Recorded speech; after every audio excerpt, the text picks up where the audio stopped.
Bonjour, bonjour, je suis content de vous retrouver dans ce cadre inhabituel. J'ai décidé de profiter du beau temps pour vous proposer une vidéo en extérieur. Donc j'imagine qu'on entend le bruit du vent, qu'on entend le bruit des oiseaux, donc le son va pas être parfait. J'ai le soleil en pleine figure et puis le cadre, ça doit pas être tout à fait droit. Mais pour ce qui nous concerne, ce sera bien suffisant. Ce que je voudrais qu'on fasse ensemble, c'est un nouvel exercice de rhétorique. Je vais vous proposer d'écrire un petit discours, d'écrire un petit texte en suivant un plan que je vais vous donner. C'est d'ailleurs un des exercices que vous trouvez dans mon livre, les 12 leçons de rhétorique pour prendre le pouvoir.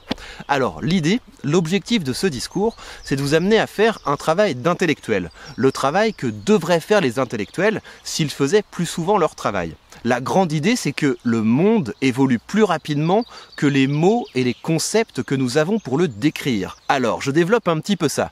Avec les évolutions de la technologie, avec les évolutions culturelles, on voit constamment apparaître de nouveaux comportements, de nouveaux événements, de nouveaux phénomènes.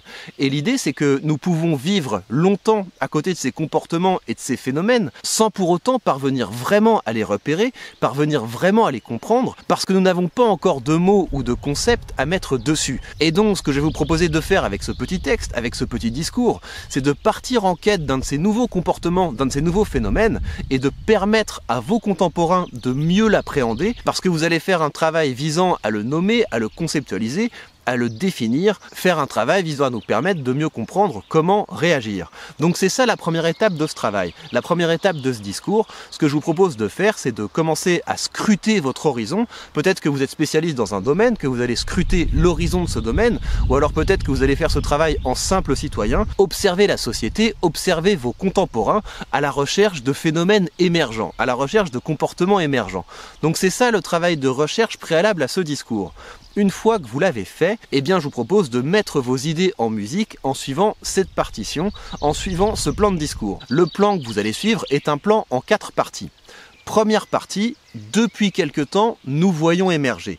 Donc ce que vous allez faire dans cette première partie de discours, c'est que vous allez prendre le temps de décrire ce phénomène, de décrire ce nouveau comportement, de décrire cet événement émergent que vous prenez comme matière de votre discours. Je vous donne un exemple.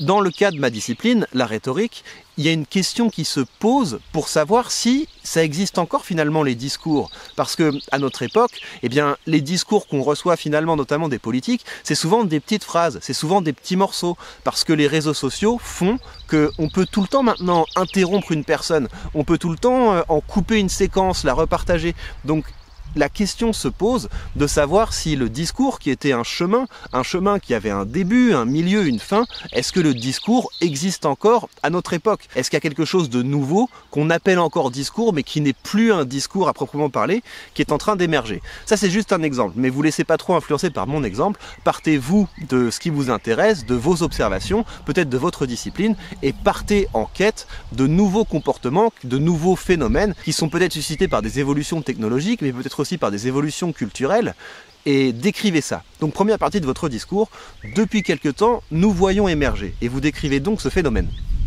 Deuxième temps, vous allez faire un travail de conceptualisation.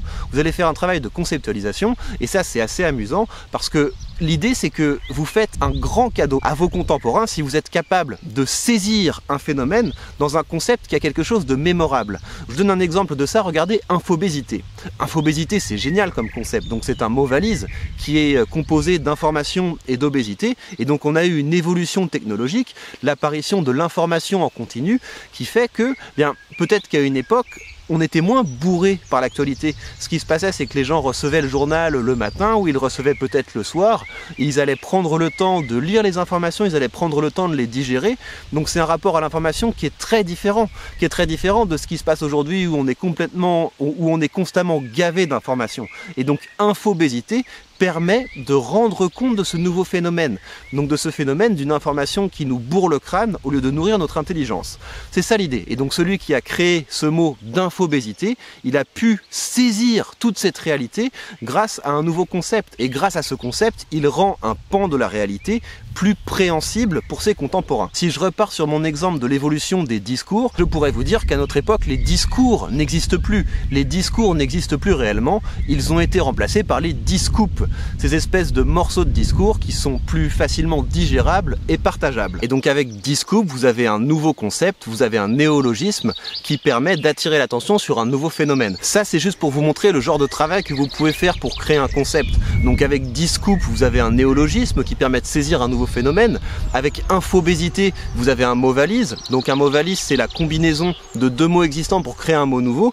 Vous pourriez également faire un acronyme. Vous pouvez décider de saisir le nouveau phénomène en créant un acronyme qui va être comme ça mémorable. Donc premier temps de votre discours, vous décrivez le phénomène émergent. Depuis quelque temps, nous voyons apparaître, et donc vous décrivez cette nouvelle réalité. Deuxième temps de votre discours, j'appelle ça, et là vous présentez votre concept. Troisième temps de ce discours, ce que vous allez faire, c'est que vous allez faire un petit peu une prospective, vous allez donner à votre public une idée de comment est-ce que ça peut évoluer. Donc là, pour le moment, ce phénomène est encore émergent, mais on peut imaginer qu'à l'avenir, ça prenne telle ou telle forme. Donc vous faites ce travail de réflexion, où est-ce que ce nouveau phénomène risque de nous emmener? Et puis, dernier temps de votre discours, vous allez conseiller votre public. Si vous considérez que cette évolution est positive, vous allez expliquer à votre public comment prendre le train en marche pour pas se retrouver tout seul sur le quai de la gare. Ou au contraire, si vous considérez que c'est une évolution négative, vous allez proposer à votre public des alternatives, des moyens de résister. Par exemple, je considère que le fait que les discours soient de plus en plus hachés, scindés, réduits, c'est une mauvaise évolution parce qu'un discours c'était avant un vrai cheminement intellectuel, et c'est pour ça que je vous encourage à renouer avec le plaisir de la tirade. C'est ce que je fais dans la plupart de mes vidéos. Mes vidéos, ce sont des essais. Je prends le temps de développer un point de vue, je prends le temps de le développer à la fois avec des exemples, avec des concepts, mais aussi j'essaie d'y mettre du style, parce que mon objectif c'est ça, c'est que mon public prenne le temps de s'installer dans un discours un petit peu élaboré, un petit peu long, parce que c'est quelque chose qui est beaucoup plus utile à l'intelligence du public que des tweets, des petites séquences, des petites vidéos TikTok. Voilà. Mais donc ça, encore une fois, c'est mon exemple à moi, et ce que je vous propose de faire, et de faire dans les commentaires, c'est ce discours complet. Donc vous partez d'une évolution que vous avez observée, vous avez scruté votre horizon et vous avez observé un phénomène émergent. Donc vous commencez votre discours depuis quelque temps, nous voyons apparaître. Deuxième temps de votre discours, j'appelle ce nouveau phénomène comme ça, et donc vous faites ce travail qui est par ailleurs très intéressant, qui est un travail vraiment de créativité et de style, de trouver un concept, un mot valise, un néologisme qui permet de cerner ce nouveau phénomène. Ensuite, vous faites un travail de réflexion, de projection dans l'avenir. Donc je pense que si le phénomène s'amplifie, ça pourrait donner ça, et ça peut être positif ou négatif selon ce que vous en pensez. Et puis dernièrement, vous invitez votre public à l'action. Voilà ce que vous pouvez faire pour accompagner ou pour contrer ce phénomène.